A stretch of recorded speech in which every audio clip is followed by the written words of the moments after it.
Thank you, Tamal. Well,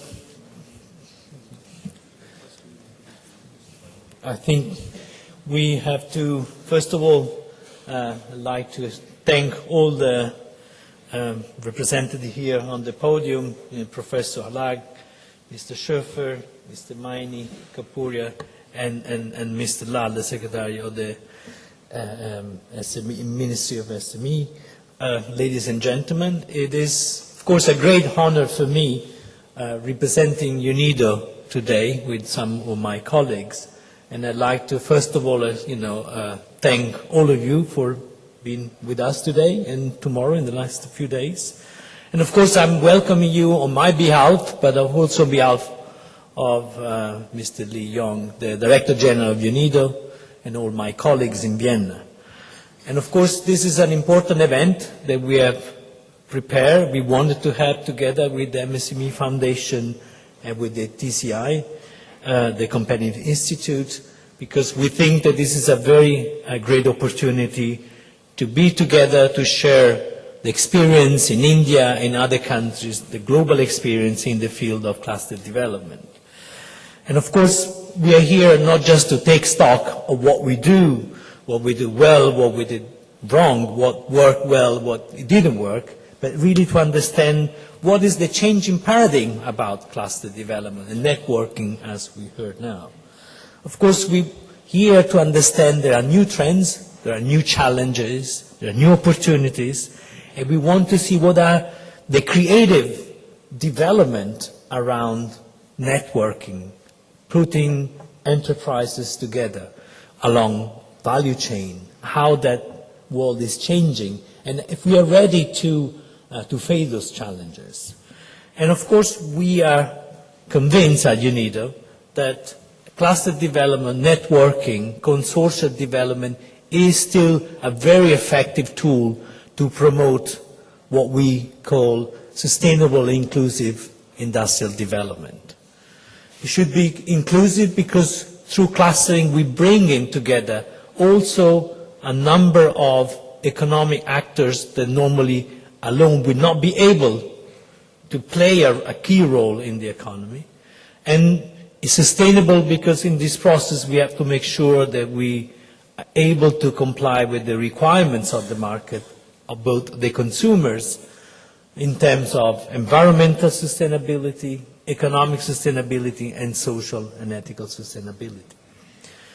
And of course, this is a great opportunity for UNIDO to be here to mark the great partnership that we have developed over a number of years with India and with these institutions, being the SME Ministry, being the MSME Foundations. And together we have built and we tried and we pilot so many new approaches to cluster development that we jointly learn from that process. But learning is one step. The next step, what has been, is to transfer the know-how between UNIDO and India, what we've developed here, to many other countries. And we've been working, and we're still working with many of you to go to Eastern Europe, Montenegro, to go to South Africa, to go to Malaysia or Vietnam. But that means that UNIDO, as a United Nations and key players in this field, associate all this Indian expertise and knowledge and building on that and transfer this know-how.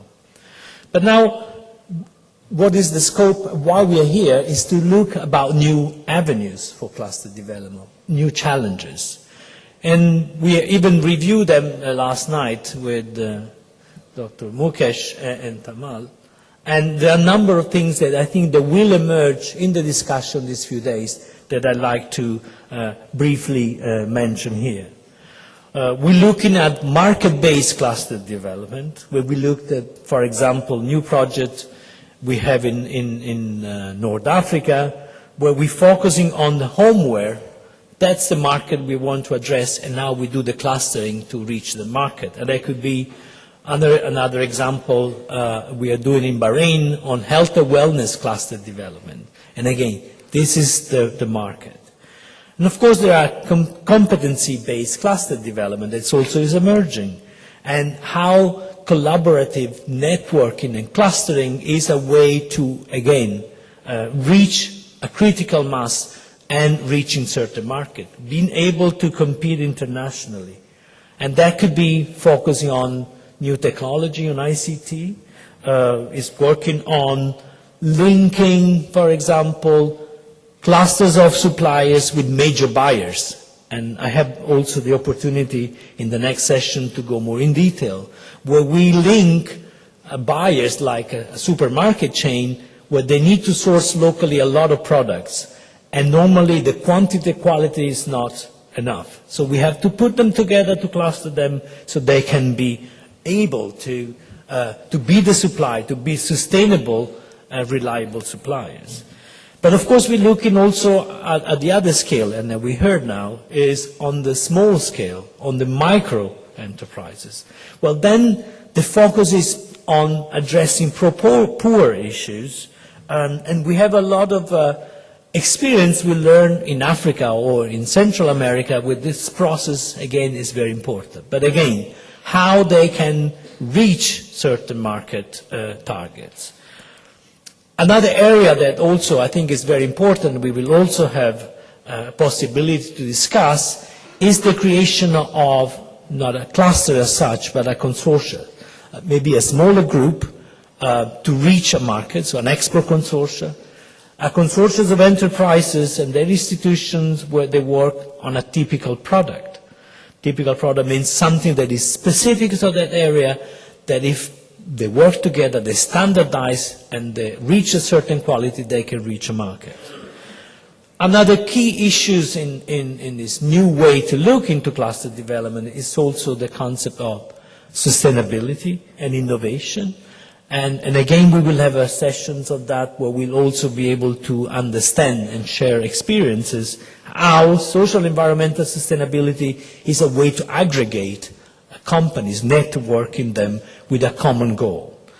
And of course, the last part that also we will be able to have some good insight is the linking between cluster development and the development or the upgrading of industrial zone, export processing zone, industrial parks, eco-parks, how that process is linked to the cluster development. If a way to improve the performance of an existing one, or how the ready existence of a cluster could promote or require the development of an industrial park. All these issues are very important. The one last point I'd like to make is that from all this variety of different options, we try to develop a model, how we should be able to respond to the different demand. And this is a multi-criteria process, because from one side we're looking at the scale of development of the countries where we operate, from least developed countries to an emerging market, emerging economy. And then, of course, we have to look how that is linked to the size of the companies we are working, from the micro, poor, to the larger, small and medium enterprises. The other variable we have to take into account is also the development approach. When we're looking at least developed countries, micro companies, we're looking into what? We're looking into a poor approach, something that has an impact on the income of these small producers by putting them together. And the fourth element we have to take into account is also the intensity of capital and the innovation. In LDC, in micro, poor approach, we're looking into handicraft.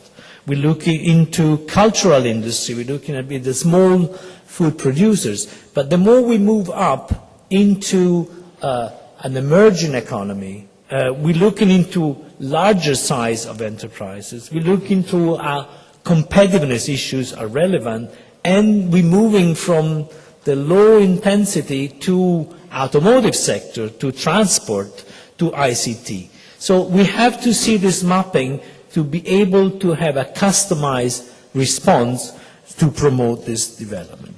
So, ladies and gentlemen, in the next session, we will be looking also in very important issues. How cluster development is linked to value chains. That is something that we also been focusing the last few years, and especially in relation between suppliers and buyers relation. And then we see that that is an opportunity if the process is managed properly. That means suppliers not become squeezed by the buyers, but they have an opportunity. And also, collectively, they have an increased bargaining power that will enable them to reach a critical mass, to reach a level of quality and sustainability, but also to negotiate a fair price. That is also another area that we think are very important. And let me say that in the last even couple of years, we've seen an increased demand for supporting cluster development, from a cluster policy to cluster development piloting, building capacity for cluster development. And of course, we always go to a country and they say, well, you know, this may work in India but doesn't work here, may work in this country but doesn't work. This, we have to face the same problem everywhere. This is not possible with us, with our country, with our companies, but we see that what is to motivate that interest, you see that you can actually achieve that, and it is still a very, very effective tool. So, you know, I'm very passionate, and I think that through this experience today, we should be able to understand not only where we stand in today, but what is the future for cluster development. I would just ask to make now a very short presentation of how we summarize basically what I say. I don't know if they're able here to show the video. And